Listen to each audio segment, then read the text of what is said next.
నమస్కారం. V3 news కు స్వాగతం. లక్ష్యం సమాజహితం. ముందుగా ముఖ్యాంశాలు. మూథల్లోని గ్రామ పంచాయతీ కార్యాలయంలో నూతనంగా కొనుగోలు చేసిన హైడ్రాలిక్ వాహనం ప్రారంభం. గ్రామంలో పారిశుద్ధ్య పనులకు ప్రాధాన్యత ఇవ్వనున్నట్లు వెల్లడి. సిద్దిపేట జిల్లాలో కరీంనగర్ కు చెందిన స్వాములు శబరిమలకు పాదయాత్ర. హరిహరపుత్రుని దీవెనలతో ప్రతిసారి పాదయాత్ర చేస్తామన్నారు అయ్యప్ప స్వాములు. కరీంనగర్ లో కేకే హాస్పిటల్ ఆధ్వర్యంలో ఉచిత కీళ్ల సంబంధిత వైద్య శిబిరం. ప్రజలకు సేవ చేయడంలో చాలా ఆనందం ఉందన్న వ్యవస్థాపకులు డాక్టర్ మతీన్. మూతల్ గ్రామంలో పారిశుద్ధ్య పనులకు ప్రాధాన్యత ఇవ్వడం జరుగుతుందని జిల్లా పంచాయతీరాజ్ శాఖ అధికారి శ్రీనివాస్ అన్నారు. మండల కేంద్రమైన మూతల్లోని గ్రామ పంచాయతీ కార్యాలయంలో నూతనంగా కొనుగోలు చేసిన హైడ్రాలిక్ వాహనాన్ని ఆయన ప్రారంభించారు. ఈ సందర్భంగా ఆయన మాట్లాడుతూ తెలంగాణ రాష్ట్ర ప్రభుత్వం జిల్లాలోని 396 పంచాయతీలో పారిశుద్ధ్య పనులు ముమ్మరంగా చేయడానికి అవసరమైన చర్యలు తీసుకుంటున్నామని తెలిపారు. గ్రామాల్లో చెత్తను సేకరించి డంపింగ్ యార్డుకు తరలించడానికి వాహనాలు సమకూర్చుకోవడానికి ప్రయత్నం చేయాలని అన్నారు. ముఖ్యంగా వ్యక్తిగత శుభ్రతతో పాటు పరిసరాలను పరిశుభ్రంగా ఉంచుకోవడానికి ప్రజలు తమ వంతుగా పాటుపడాలని తెలిపారు. రోడ్డుపై చెత్తను వేసిన వారికి 500 రూపాయల జరిమానా విధించడం జరుగుతుందని అన్నారు. DLPO Sivakrishna, sarpanch Rajender, MPP Aayasa Afroz Khan, PSCS chairman Surender Reddy, MPDO Noor Mohammed, EO Rahul, ఉప సర్పంచ్ సంజు, ఎంపీటీసీలు, వార్డు సభ్యులు, కోఆప్షన్ సభ్యులు తదితరులు పాల్గొన్నారు.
రావడం జరిగింది.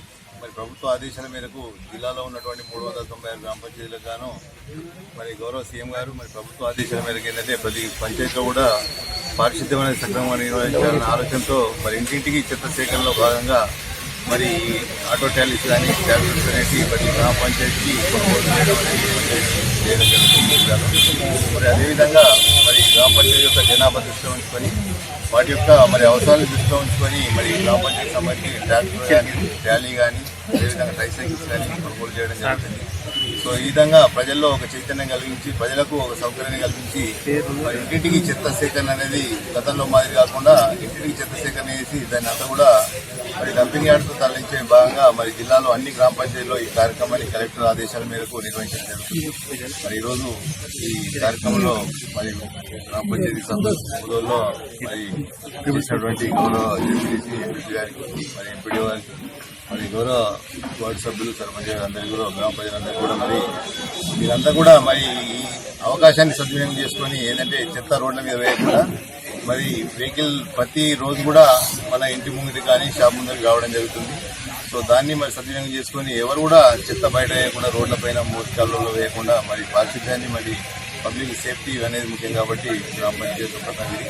సో మరి ఎవరైతే మరి ఉల్లంఘన చేస్తారో చెత్త కానీ మరి ఏదైనా అన్నెసరీ వస్తువులు ఏదైనా రోడ్డు వేసినా దానికి చట్టంలో మరి 500 రూపాయల వరకు జరిమానా వేసే అవకాశం ఉంది కాబట్టి మరి దీన్ని మనం పరిగణలోకి తీసుకుని అందరూ కూడా గ్రామ పంచాయతీ సహకరించి ఈ పారిశుద్ధ్యాన్ని మరి మెరుగుపరచాలని చెప్పి మూథాల్ మండల కేంద్రంలోని అంబేద్కర్ చౌరస్తా వద్ద బైన్సా బాసర జాతీయ రహదారిపై ఈ రోజు ఎస్ఐ అశోక్ ఆధ్వర్యంలో ముమ్మరంగా వాహనాల తనిఖీ చేపట్టారు.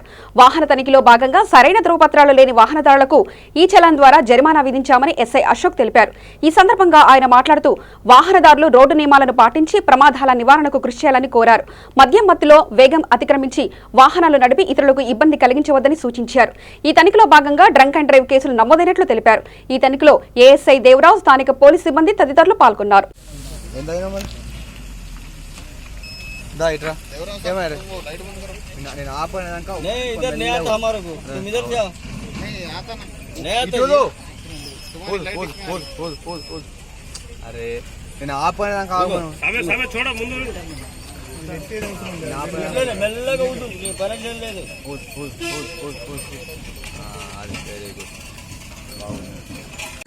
ఈరోజు వెహికల్ చెకింగ్లో భాగంగా మనం డ్రంక్ అండ్ డ్రైవ్ అనేది నిర్వహించడం జరుగుతుంది. ఈ డ్రంక్ అండ్ డ్రైవ్ అనేది డైలీ ఎవరైతే మందు తాగి వాహనం నడుపుతుండో ప్రతి ఒక్క వాహనదారికి నిర్వహించడం జరుగుతుంది. గత వారం రోజుల్లో చూస్తుంటే మన నిర్మల్ మేజిస్ట్రేట్ గారు దాదాపు ఒక 20-30 మందికి 6 వారం రోజుల పాటు కన్విక్షన్ అనేది ఇవ్వడం జరుగుతుంది. కాబట్టి మన మండలంలోని ప్రతి ఒక్క యువకునికి అంటే మందు తాగి నడిపే ప్రతి ఒక్క వాహనదారునికి హెచ్చరించేది ఒకటే, ఎవరు కూడా మందు తాగి వాహనాన్ని నడపద్దు. వాహనాన్ని అట్లా మందు తాగి వాహనం నడిపినట్లయితే ఖచ్చితంగా మేము డ్రంక్ అండ్ డ్రైవ్ చేసి మేము కోర్టుకు సబ్మిట్ చేయడం జరుగుతుంది. కాబట్టి మీరు జైలు పాలయ్యే అవకాశం ఉంటుంది. కాబట్టి దయచేసి ఇదే మా పోలీసు వారి హెచ్చరిక, ఎవరు కూడా మందు తాగి వాహనం నడపదని మా యొక్క మనవి. సిద్దిపేట జిల్లాలో కరీంనగర్కు చెందిన స్వాములు ఇరుముడి కట్టుకుని శబరిమల పాదయాత్ర కొనసాగిస్తున్నారు. 4వ రోజుకు కొండపాక ప్రాంతానికి చేరుకున్నారు. హరిహరపుత్రుని దీవెనలతో ప్రతిసారి పాదయాత్ర చేస్తున్నామని, ఎలాంటి ఆటంకాలు లేకుండా ఇప్పటివరకు పాదయాత్ర కొనసాగుతూ వచ్చిందని తెలిపారు. అందులో భాగంగా సిద్దిపేటలోని కొండపాక గాయత్రి క్షేత్రానికి చేరుకుని 4వ రోజు పాదయాత్ర కొనసాగిస్తున్నారు.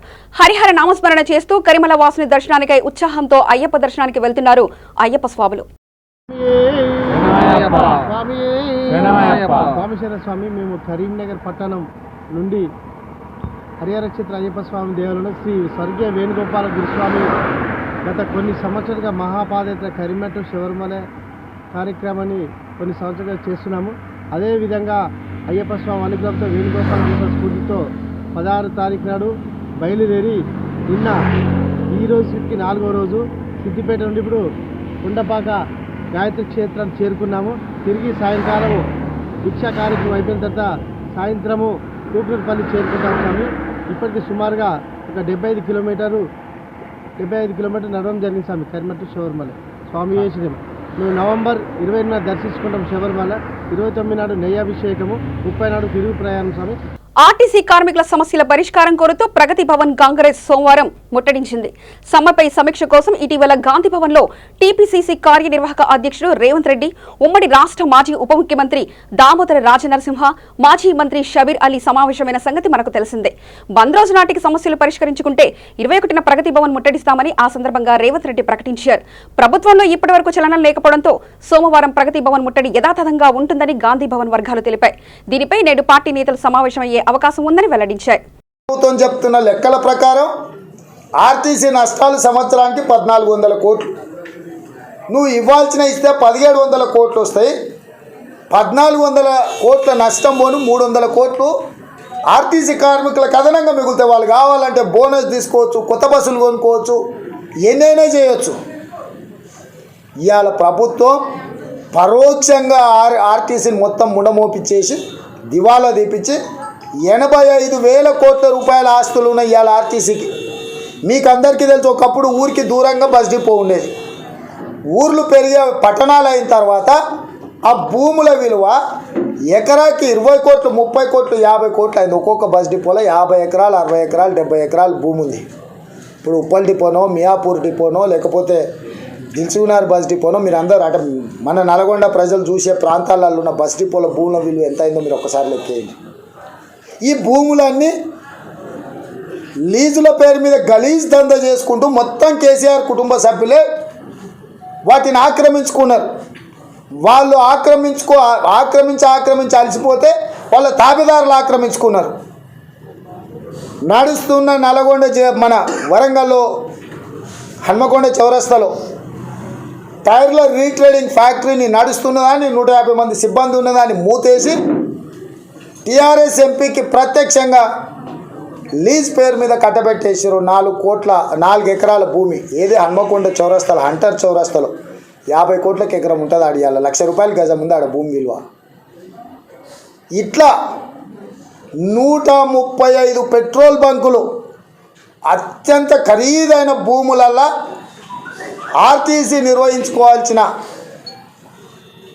ఆర్టీసీ స్థలాలలో పెట్టిన పెట్రోల్ బంకులు ఇవాళ ఆర్టీసీకి నామమాత్రం ఛార్జీలు ఇచ్చి కేసీఆర్ బంధువులు నెల కోట్ల రూపాయలు ఆర్జిస్తున్నారు. భూమి వీళ్ళది, పెట్రోల్ బంకులు ఐఓసీ, ఇండియన్ ఆయిల్ కార్పొరేషన్వి, భారత్ పెట్రోలియం వాటివి.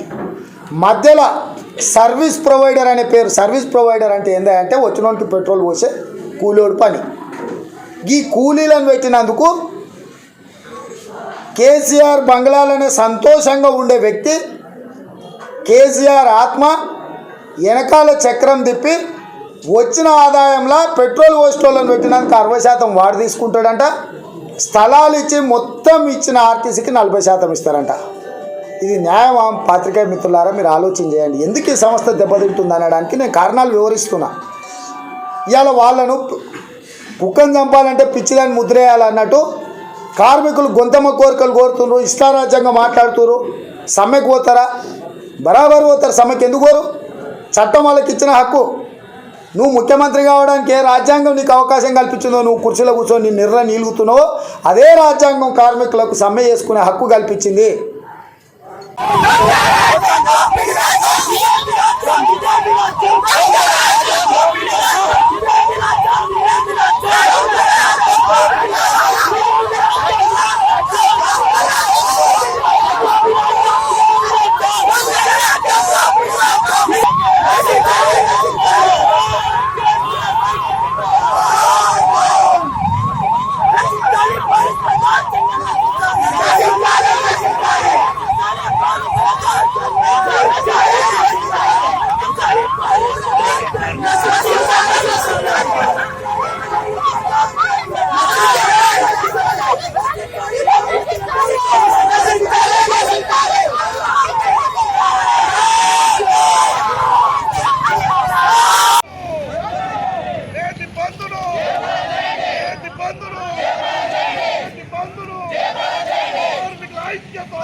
ప్రభుత్వంలో వెంటనే కొత్త బస్సులను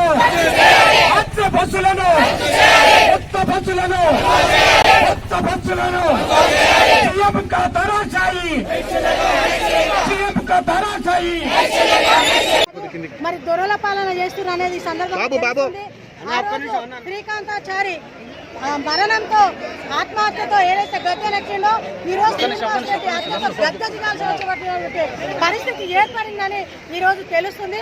భయాంతో మరి ఈరోజు ఎక్కడికక్కడ మహిళలను చూడకుండా, కార్మికులను చూడకుండా, కర్షకులను చూడకుండా దౌర్జన్యంగా అరెస్ట్ చేస్తూ ఏది ఏమైనా కూడా ఈ తెలంగాణ తెలంగాణ రాష్ట్ర ప్రజలందరికీ కూడా ఈరోజు కనువిప్పి కలిగింది. ఈరోజు తెలంగాణ రాష్ట్రంలో పార్టీలకు అతీతంగా ప్రజలకు మద్దతు పలుకుతూ వస్తున్నటువంటి పార్టీలను మనం చూస్తున్నాం. అంటే దీంతో తెలంగాణ రాష్ట్ర ప్రభుత్వానికి మూడింది అని చెప్పి తెలుస్తుంది. ఈరోజు తప్పకుండా ప్రతి ఒక్క ప్రజలలో ప్రజాస్వామ్యం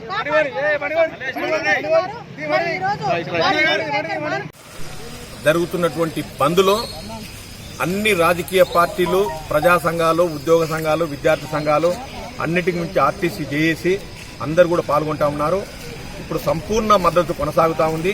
దానిలో భాగంగానే వాళ్ళ అచ్చంపేట డిపో ముందు అన్ని అఖిలపక్షం ఆధ్వర్యంలో అన్ని విద్యార్థి, ఉద్యోగ, కుల సంఘాల ఆధ్వర్యంలో ఈ బంద్ కార్యక్రమం నిర్వహిస్తూ ఉన్నాం. ముఖ్యంగా నేను ఈ సందర్భంగా మనవి చేయటం ఏంటంటే, ముఖ్యమంత్రి గారు ఆనాడు ఏ రకంగా అయితే ఆర్టీసీ సంస్థను తెలంగాణ ఉద్యమంలో పెద్ద మొత్తంలో మీరు పార్టిసిపేట్ చేశారు అని అభినందించిన ముఖ్యమంత్రి గారు ఈనాడు మాత్రం అదే ఆర్టీసీని నష్టాల ఊపిలోకి నెట్టేసి ప్రైవేటైజేషన్ చేయాలని చూస్తూ ఉన్నారు. దానికి విరుద్ధంగానే వాళ్ళ ఆర్టీసీ కార్మికులు మా ఆర్టీసీ కార్మిక వ్యవస్థను పటిష్టపరచాలని చెప్పేసి 20 ఈరోజు రాష్ట్ర జేఏసీ పిలుపు మేరకు రాష్ట్ర బంధు పిలిపించారు కాబట్టి మరి రాష్ట్ర బంధు పాటించడం అనేది జరుగుతుంది. అందుకు మేమందరము కలిసికట్టుగా మరి ప్రజలు కానీ, కార్మిక సంఘాలు కానీ, మరి విద్యార్థి సంఘాలు కానీ అందరూ ఏకమై మా బంధుకు సంపూర్ణ మద్దతు తెలిపి ఇలా విజయవంతము ఇప్పటికే 100% విజయవంతమైనట్టు అంటున్నారు. మరి దానికి మేమందరము కూడక సంతోషంగా వాళ్ళందరికీ కూడా శుభాభినందనలు తెలియజేస్తున్నాం. ఇప్పుడు ఎందుకనంటే ఆ రోజు ఉద్యమంలో చెప్పినటువంటి మాటలు ఈరోజు లేవు. కేసీఆర్ గారి మరి ఏం చేస్తున్నాడు, ఎట్లలో ఈ సమస్యను, మన ఆర్టీసీ సమస్యను మేము కాపాడుకున్నాం. మరి ఆస్తులను కూడా కాపాడుకున్నాం. మరి ఈరోజు ఉమ్మడిగా ఉన్నప్పుడు మరి ఆస్తులన్నీ కాపాడుకున్నాం. ఈరోజు ఆస్తులన్నీ వాళ్ళ కుటుంబాలకు, వాళ్ళ వాళ్ళందరికీ కట్టబెట్టడం అనేది జరుగుతుంది. ఇట్టి ఆస్తులను కాపాడుకోవడానికి మేము ఉద్యమాలు చేస్తుంటే మరి కార్మికులకు ఇంకా జీతాలు కావాలని మరి ప్రజలలో ఉద్రిక్త కల్పించిండు. మరి అది నిజం కాదు. మరి ఆయనకు 50,000 మాకు ఇచ్చినట్టుంటే మేము ఇప్పటికైనా కానీ ఈ ఉద్యమము విరమించుకొని మరి డ్యూటీలోకి వెళ్తాం. మరి డిస్మిస్ అనేది చెప్పిండు. ఆ డిస్మిస్ ఆయన కాదు, ఆయనతోని కాని పని అది. మేము ఉద్యోగంలోకి వచ్చినప్పుడు 58 సంవత్సరాలు ఏదైతే ఉంటుందో అప్పుడే మేము రిటైర్మెంట్ కావాలి. మరి ఆయన డిస్మిస్ అనేది ఆయన సొంత నిర్ణయం కాదు, సొంత నిర్ణయము. ఆ సొంత నిర్ణయంలో మా ఎట్లాంటి కాదు అని చెప్పడం అనేది జరుగుతుంది. ఆ రోజు చెప్పిండు ఉమ్మడి రాష్ట్రంలో, అయ్యా ముఖ్యమంత్రి ఆర్టీసీ వాళ్ళతోని పెట్టుకుంటున్నావు, మరి గోక్కుంటున్నావు, మరి ఈరోజు మరి ఎవరితోని గోక్కుంటున్నావు అని ఈ ముఖ్యమంత్రిని అడుగుతున్నాం. కరీంనగర్ జిల్లా స్థానిక హాస్పిటల్ లైన్లో కేకే హాస్పిటల్స్ మరియు కిమ్స్ సికింద్రాబాద్ వారి ఆధ్వర్యంలో ఉచిత కీళ్ల సంబంధిత వైద్య శిబిరం నిర్వహించారు. రోగులకు ఉచిత వైద్య పరీక్షలు మరియు మందుల పంపిణీ చేశారు. హాస్పిటల్ వ్యవస్థాపకులు మతిన్ మాట్లాడుతూ ఉచిత వైద్య శిబిరం నిర్వహించడం, ప్రజలకు సేవ చేయడంతో చాలా ఆనందంగా ఉందని ఆయన ఆనందం వ్యక్తం చేశారు. సేవ చేసేద్దామని వచ్చినందుకు కేకే హాస్పిటల్ ఈ అవకాశం వచ్చిన దానికి మనం అందరము ఈ డాక్టర్స్ ఎక్స్పీరియన్స్ నుంచి మనము లాభపడదామని మేము ఈ డాక్టర్ గురించి ఇక్కడ ట్రీట్మెంట్ చేయించండి అని రిక్వెస్ట్ చేసి sir every Saturday morning 10 to 6 o'clock ఇక్కడ టైం ఇస్తానని సార్ కమిట్ చేశారు. ఇలా దానివల్లనే ఇలా ఇనాగరల్ ఫంక్షన్ కాబట్టి ఇవాళ ఫ్రీ క్యాంప్ కేకే హాస్పిటల్ కరీంనగర్లో ఇచ్చినాము. ఈ కేకే హాస్పిటల్ కూడా చాలా పాత హాస్పిటల్, 48 years నుంచి ఈ హాస్పిటల్ ఉంది. ఈ రోడ్డుకి లైన్ మార్క్ అంటే కేకే హాస్పిటల్ బుద్ధిజా ఖాతున్ గారు నర్సింగ్ హోమ్ ఉంది. దీంతో ఈ డాక్టర్ గారు వచ్చి సేవ చేస్తామనే ఈ నిర్ణయంతో వచ్చారు. కరీంనగర్ ఈ డాక్టర్ గారు కూడా కరీంనగర్నే పుట్టారు. కరీంనగర్ డాక్టర్ అంటే ఈ డాక్టర్ గారు ఫ్యామిలీ ఏంటంటే డాక్టర్ సాబ్ వాళ్ళ ఫాదర్ ఆర్టీఓ జహీర్ సాబ్ అని తన కొడుకు ఈ కరీంనగర్ ప్రేమలో వచ్చి ఇలా ఈ పని చేస్తారు. నేను కోరుకునేది ఏంటంటే ఈ ఆర్థోపెటిక్ ఏమున్న ప్రాబ్లమ్స్ ఉంటే కరీంనగర్లో కేకే హాస్పిటల్కి వచ్చి every week Saturday morning 10 to 6 మీరు ఈ డాక్టర్ హెల్ప్ తీసుకోవచ్చు అని నేను మీ అందరికీ విజ్ఞప్తి చేస్తున్నాను. డాక్టర్ ఫ్యామిలీస్లో కూడా 3-4 డాక్టర్స్ ఉన్నారు. అందరూ వెల్త్ ఎస్టాబ్లిష్ హాస్పిటల్ ఇక్కడ పెంచమని ప్లాన్ చేస్తుంటారు. నమస్తే అండి, నేను డాక్టర్ మొహమ్మద్ ఎజాజుద్దీన్, కిమ్స్ హాస్పిటల్ సికింద్రాబాద్లో కన్సల్టెంట్ ఆర్థోపెడిక్ సర్జన్. నేను రెగ్యులర్గా చేసేది arthroscopy surgery, joint replacement surgery, spine surgery, ఇంకా రకరకాలుగా వేరే ఆర్థోపెడిక్ సంబంధించి ట్రీట్మెంట్స్ చేస్తాను. ఇక్కడ నా ప్రాపర్ కరీంనగర్ ముకరంపుర. నేను ఇక్కడ మా జనాలందరికీ హెల్ప్ చేయడానికి ఇక్కడ కేకే హాస్పిటల్, ఉతేజా ఖాతూన్ హాస్పిటల్, డాక్టర్ స్ట్రీట్లో ఈరోజు 19th అక్టోబర్లో ఒక హెల్త్ క్యాంప్ అరేంజ్ చేస్తున్నాను. దీనికోసం ఫ్రీ ఆర్థోపెడిక్ కన్సల్టేషన్ నేను ఇస్తున్నాను. రెండోది ఫ్రీ మెడిసిన్స్ డిస్ట్రిబ్యూట్ చేస్తున్నాం పేషెంట్స్ అందరికీ. ఇంకా డిస్కౌంట్లో ల్యాబ్ ఇన్వెస్టిగేషన్స్ ఇంకా ఎక్స్రేస్ చేస్తున్నాం. అన్ని జనాలకి హెల్త్ అవేర్నెస్గా మేము మా సైడ్ నుంచి ఎంతవరకు అవుతుంది అంతా మేము ఎడ్యుకేషన్ ఇస్తున్నాం. హెల్త్ సంబంధించి ఎట్లా మన జాయింట్స్, ఎముకలు ఎట్లా కాపాడుకోవాలి, ఫ్యూచర్ వరకు హాయిగా ఏం ప్రాబ్లం లేకుండా మన పనులు అందరూ ఎట్లా చేసుకోవాలని మేము చెప్తున్నాం. దీంట్లో ప్రతి పేషెంట్కి ఏముంటుందంటే హాయిగా ఉండాలి, మామూలుగా ఆయన పనులు చేసుకోవాలంటే. ఈ ప్రపంచంలో ఏమైపోయిందంటే ప్రతి ఒక్కరికి ఆర్థోపెడిక్ సంబంధించి ప్రాబ్లమ్స్ వస్తూనే ఉన్నాయి. దానికోసం చాలా సింపుల్ ట్రీట్మెంట్స్ ఉన్నాయి. బట్ ఎట్లా అంటే అవేర్నెస్ లేకున్నా, అది పేషెంట్స్కి తెలియలేకున్నా వాళ్ళు సింపుల్ ప్రాబ్లంకి అప్పుడే ట్రీట్మెంట్ చేయలేక తర్వాత కాంప్లికేషన్స్లో ల్యాండ్ అయిపోతున్నారు. ఇట్లాంటి పేషెంట్స్ మేము చాలామంది చూస్తున్నాం.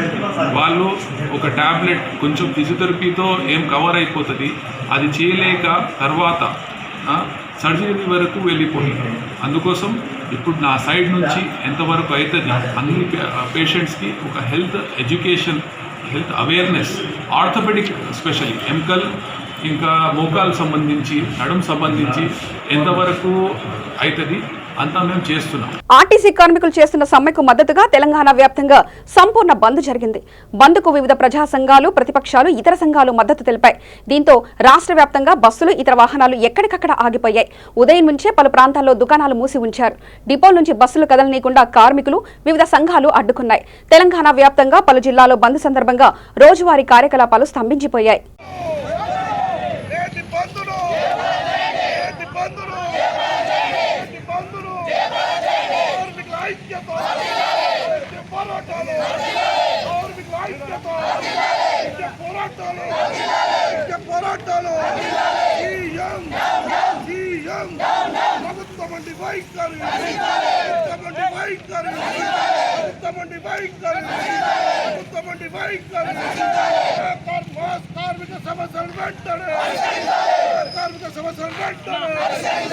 కార్మిక సమస్యలు వెంటనే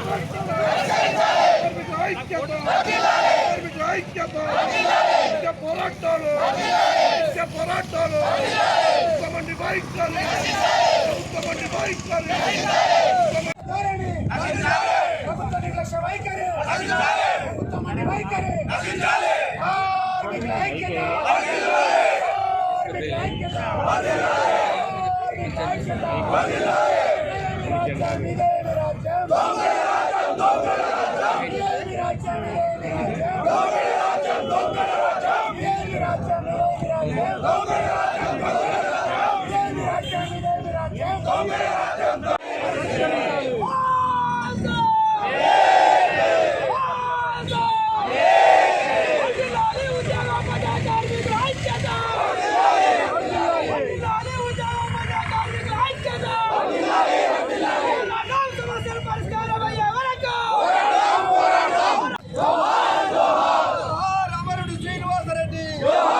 బస్సులను కొత్త బస్సులను సీఎం కా భరోసాయి సీఎం కా భరోసాయి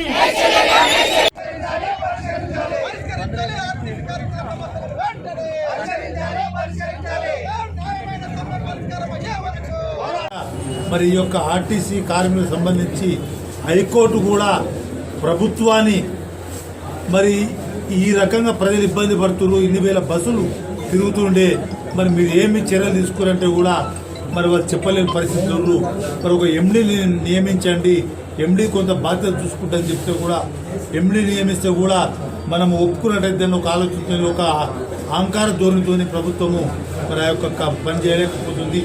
ఇప్పటికైనా రాష్ట్ర ముఖ్యమంత్రి గారు కేసీఆర్ గారు వీళ్ళని పిలిచి చర్చలు జరిపితే ఏవైతే పాఠశాలలు బంద్ ఉండి పాఠశాల విద్యార్థులు వారి యొక్క తల్లిదండ్రులు బాధపడుతున్నారో మరి దాన్ని ఇప్పటికైనా ఆపి మరి యొక్క చర్చలు జరిపితే సజావుగా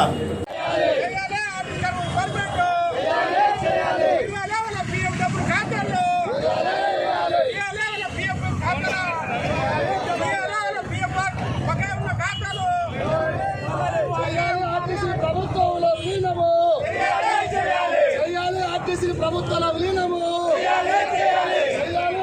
ప్రభుత్వాల విలీనము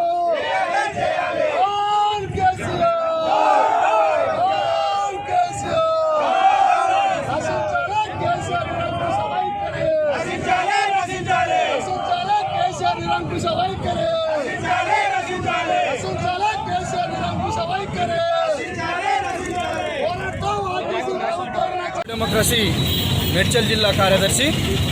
ఈరోజు ఆర్టీసీ కార్మికులు సమ్మె చేపట్టి 15వ రోజుకు చేరింది. ఈ నెల 5వ తారీఖు నుంచి 19వ తారీఖు వరకు అంటే 15 రోజుల నుంచి 26 డిమాండ్లతోని ఆర్టీసీ కార్మికులు తెలంగాణ రాష్ట్ర వ్యాప్తంగా ఉన్నటువంటి ఆర్టీసీ కార్మికులు సమ్మె చేస్తూ ఉన్నారు. ప్రభుత్వంలో విలీనం చేయాలని, వాళ్ళ జీతాలు పెంచాలని ఇలా 26 డిమాండ్లతోని సమ్మె జరుగుతూ ఉంది. ఈ సమ్మె తెలంగాణలో ఉన్నటువంటి అన్ని కార్మిక సంఘాలు, రాష్ట్ర కార్మిక సంఘాలు, వివిధ రాజకీయ పార్టీలు, అట్లా ఇతర అనేక రకాల ఇండిపెండెంట్ సంఘాలు అన్నీ కలిసి ఈ ఆర్టీసీకి మద్దతు ఇస్తూ ఉన్నాయి. ఈరోజు తెలంగాణ బంద్ జరుగుతూ ఉంది. ఈ బంద్ జరుగుతున్నప్పటికీ కూడా కేసీఆర్ ఈ రోజు వరకు కూడా ఆర్టీసీ జేఏసీని పిలిచి సమస్యలు పరిష్కరించలేదు. నిన్న కోర్టులో కూడా కోర్టు చాలా స్పష్టంగా చెప్పింది. ఒక పౌర హక్కుల సంఘం మాట్లాడినట్టుగా ఇలా కోర్టు కూడా మాట్లాడింది. అయినప్పటికీ కూడా కేసీఆర్కు ఎటువంటి చలనం లేకుండా ఉన్నది. తక్షణమే ఈ రోజు 10 గంటల వరకు చర్చలు జరిపి సమస్యలు పరిష్కరించమని చెప్పింది. ఫిలిప్పీన్స్ దేశంలో ఎట్లయితే ప్రజా ఉద్యమాలు జరుగుతూ ఉన్నాయో ఆ ఉద్యమాలని అక్కడ ప్రభుత్వాలు అణిసివేయడం మూలంగా ఎట్లయితే ఫిలిప్పీన్స్ దేశం కూలిపోయే పరిస్థితి వచ్చిందో ఇక్కడ తెలంగాణలో కూడా అటువంటి పరిస్థితి వస్తుంది. కనుక జేఏసీని పిలిచి సమస్యలు పరిష్కరించాలని చెప్పింది. ఇప్పటికే పిల్లల చదువులు కూడా కోల్పోయేటువంటి పరిస్థితి వచ్చింది. ప్రైవేటు బస్సులు నడవలేనటువంటి పరిస్థితి ఉంది. కనుక ఈరోజు ఇంత సమ్మె జరుగుతూ ఉంది. తెలంగాణ వ్యాప్తంగా బ్రహ్మాండమైనటువంటి బంద్ జరుగుతూ ఉన్నది. అయినా కేసీఆర్ ప్రభుత్వం చలనం లేకుండా ఈ సమ్మెను అణిసివేయాలని, ఈ బంద్ను అణిసివేయాలనేటువంటి కుట్రలు చేస్తూ ఉన్నాడు. ఖబర్దార్ కేసీఆర్, నువ్వు ఇటువంటి నిరంకుశ వైఖరి మానుకోవాలి. తెలంగాణ ఉద్యమంలో సకల జనులు పోరాటం చేశారు. పోరాటాల ఫలితంగానే తెలంగాణ రాష్ట్రం వచ్చింది. రాష్ట్రంలో నువ్వు ముఖ్యమంత్రిగా అయ్యావు. కానీ చాలా విర్రవీగుతూ ఉన్నావు. తెలంగాణ నాదని కార్మిక వర్గం మీద కక్ష కట్టావు. అట్లాగే అనేక రైతాంగ సమస్యలు ఉన్నాయి, అట్లాగే విద్యార్థుల సమస్యలు ఉన్నాయి. ఎక్కడ చూసిన సమస్యలు పేరుకపోయినటువంటి పరిస్థితి ఉన్నది. కనుక నువ్వు ఇంకా పాలన కొనసాగించేటువంటి పరిస్థితి లేదు.